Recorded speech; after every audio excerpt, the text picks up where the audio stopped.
اعوذ باللہ من الشیطان اللعین الرجیم، بسم اللہ الرحمن الرحیم وبہ نستعین۔ یہاں ایک کتاب چھپی ہے جس کا ٹاپک ہے 3 دقیقے در قیامت، یعنی قیامت کے 3 منٹ۔ اس کتاب میں جو مطالب بیان کیے گئے ہیں وہ یہ ہے کہ ایک سپاہی، ایرانی سپاہی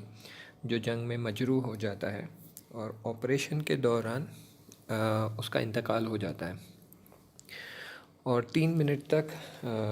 اس کی روح اس کے بدن سے جدا ہو جاتی ہے، اور اس کا دل، اس کا دماغ کچھ بھی کام نہیں کر رہا ہوتا، اور ڈاکٹرز کی بہت کوشش کرنے کے بعد پھر وہ واپس زندہ ہو جاتا ہے۔ اور پھر اس 3 منٹ میں اس شخص پہ کیا کیا گزری ہے اس کا بیان ہے۔ تو میں کوشش کروں گا کہ ان مطالب کو اب تک پہنچاؤں، اور آپ ان مطالب کو سنیں اور انشاءاللہ اس سے درس حاصل کریں۔ یہ ایک ایسے شخص کا قصہ ہے جو خود اپنے الفاظ میں بیان کرتا ہے کہ میں بہت ہی دیندار فیملی سے تھا، میں مسجد مقرر جاتا تھا، ریگولرلی جاتا تھا، میری ہر نماز مسجد میں ہوتی تھی، صبح کی نماز، ظہر کی نماز، مغرب عشاء کی نماز، ہر نماز مسجد میں ہوتی تھی، اور میں بہت زیادہ مذہبی خاندان سے تھا، حتیٰ کہ کئی بار ایسا ہوتا تھا کہ میرا سارا دن اور ساری رات جو ہے مسجد میں اور مسجد کی خدمت کرنے میں گزر جاتی تھی، اور میں کئی سال تک جو ہے جنگ میں بھی شرکت کیا ہوں ایران کی طرف سے، اور میں کافی دین کے لیے مقید تھا، اور میں بہت ہی دیندار شخص تھا، یہاں تک کہ میری نماز شب بھی اکثر وقت قضا نہیں ہوتی تھی، تقریباً نماز شب میری مقرر ہوتی تھی۔ اور بہت خدا سے التماس اور دعا کرنے کے بعد اور بہت کریا کرنے کے بعد مجھے یہ توفیق حاصل ہوئی کہ میں جو ہے جنگ میں شرکت کر سکوں، تاکہ جو ہے میں دین کی حفاظت کر سکوں۔ اور بہت دل میں شہادت کی خواہش تھی، لیکن وہ حاصل نہیں ہو سکی، لیکن جیسے ہی جنگ ختم ہو گئی، وہ 8 سال کی جنگ جو ایران اور صدام کے بیچ ہوئی تھی، جب وہ ختم ہو گئی تو وہ کہتا ہے کہ میں پوری اپنی زندگی کی کوشش اسی چیز میں لگائے رکھا تھا کہ میں وہ معنویت اور وہ نورانیت کو حاصل کروں، اور خود کی نفس کو پاک کروں، اور اسی کام میں لگا رہوں،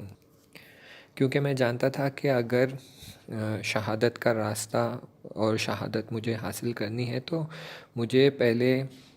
جہاد اصغر یعنی شہید ہونے سے پہلے جہاد اکبر میں کامیاب ہونا ہے، جو کہ نفس کی پاکیزگی ہے، اور اسی کو حاصل کرنے کے لیے میں بڑی کوششیں کرتا تھا، تاکہ اگر میں جہاد اکبر میں کامیاب ہو جاؤں تو پھر میں جہاد اصغر میں بھی بہت آسانی سے کامیاب ہو جاؤں گا۔ میں اپنی زندگی اتنی احتیاط سے بتاتا تھا کہ اگر میں گھر سے مسجد بھی جا رہا ہوتا تو میں اپنا سر نیچے رکھ کر جاتا، تاکہ میری نگاہ کوئی نامحرم شخص پہ نہ پڑ جائے،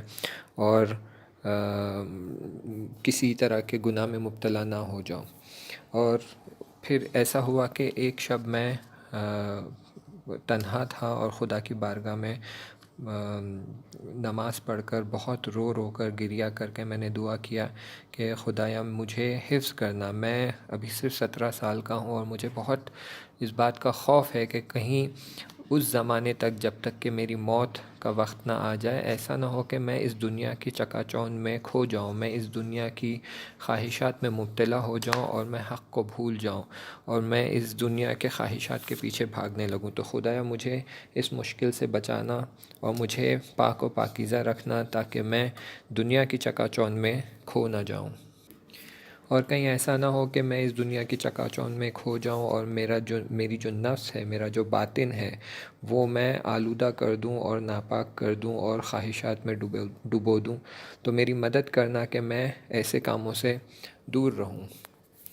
اور اسی بات کا ڈر اس شخص کو اتنا ستاتا تھا کہ یہ کئی بار بہت شدت سے رو کر گریہ کر جناب عزرائیل جو کہ ملک الموت ہے، ان سے دعا کرتا تھا کہ اے ملک الموت، میری موت کو دیری نہ کرے، جلد آ جائے اور میری روح کو قبض کر لے۔ اور خدا کی بارگاہ میں بھی یہی دعا کرتے تھے کہ مجھے موت جلد سے جلد دے دے، تاکہ اس دنیا میں زیادہ مدت رہنے کی وجہ سے کہیں میں گناہوں میں مبتلا نہ ہو جاؤں۔ پھر چند روز بعد کچھ ایسا ہوا کہ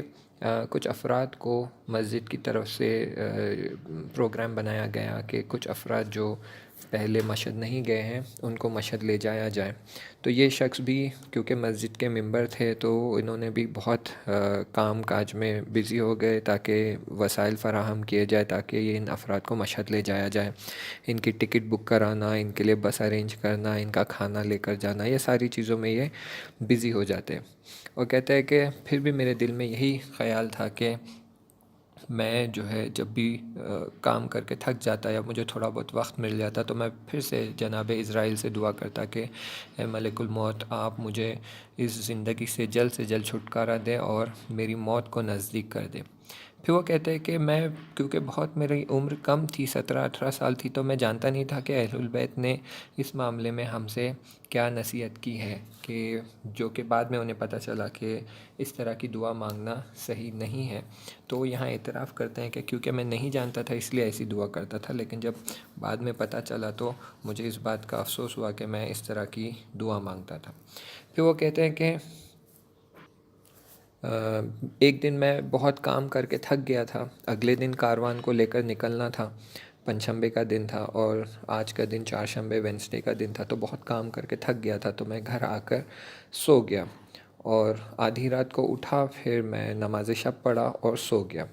اور کچھ ہی دیر بعد میں نے خواب میں دیکھا کہ ایک بہت ہی زیبا اور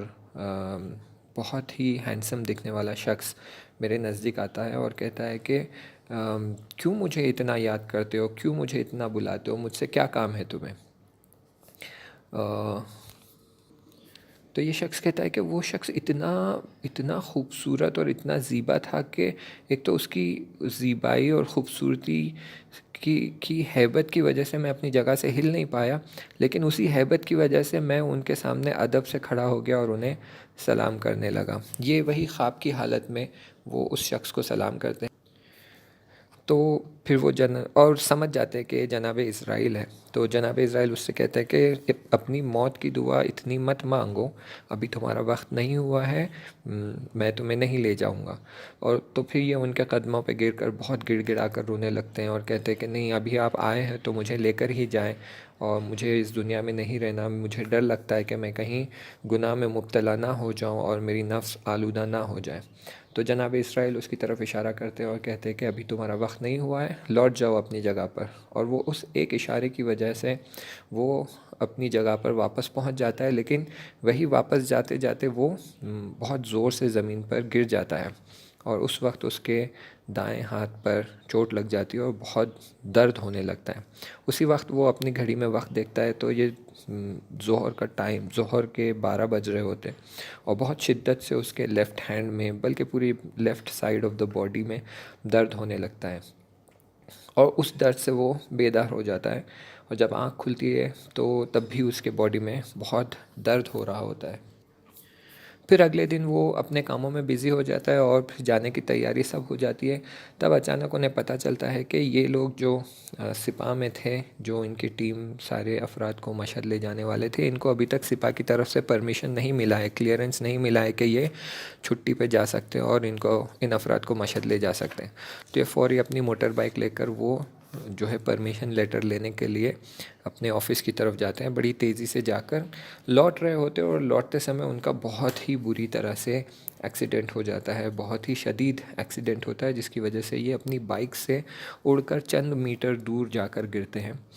تو وہ کار سے جس سے ان کا ایکسیڈنٹ ہوتا ہے وہ بیچارہ، اسے تو لگتا ہے کہ ان کی موت ہو گئی ہے، انتقال ہو گیا، وہ دوڑے دوڑے ان کے پاس آتا ہے دیکھنے کے لیے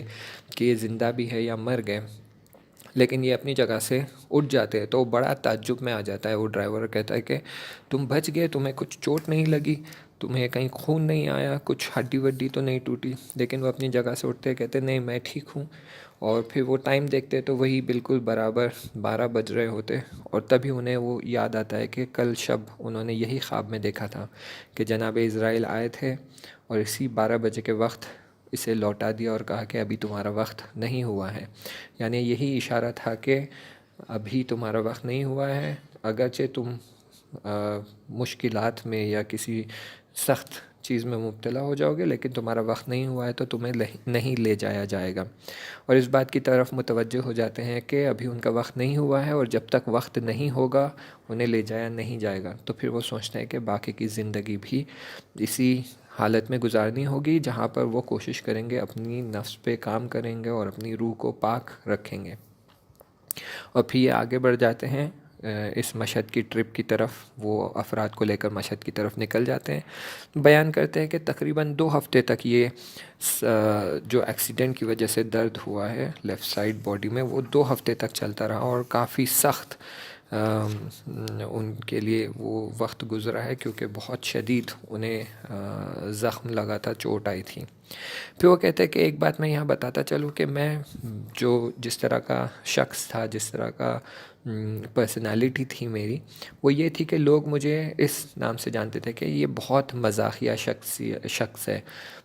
بہت مذاق کرتا ہے، لیکن اپنے کام کے لیے بہت جدیت سے کام کرتا ہے. اگر اسے کوئی کام سونپا جائے تو وہ پوری طرح انجام دیتا ہے، اسے پورا کمال تک پہنچاتا ہے، پورا کمپلیٹ کرتا ہے. لیکن بہت ہی مزاحیہ شخص ہے، اپنے کام میں مذاق کرتا ہے، اور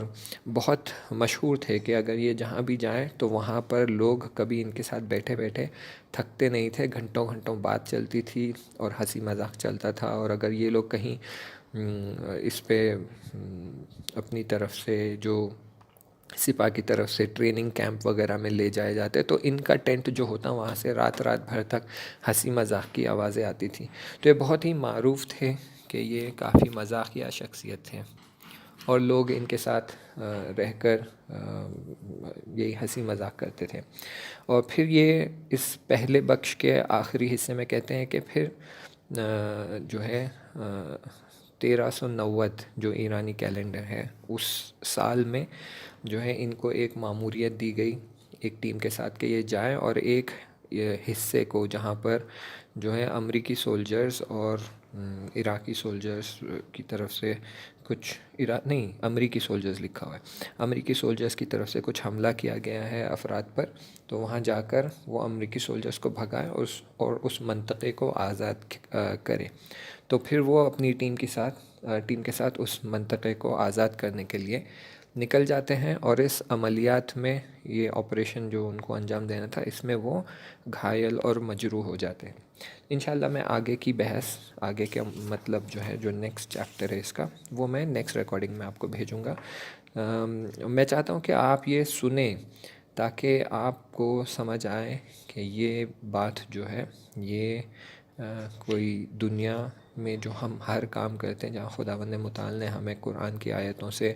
بار بار آگاہ کیا ہے اور کہا ہے کہ تم اگر ذرے بھر کی بھی نیکی کرو گے تو اس کا ثواب تمہیں ملے گا، اور ذرے بھر کی بھی برائی کرو گے یا گناہ کرو گے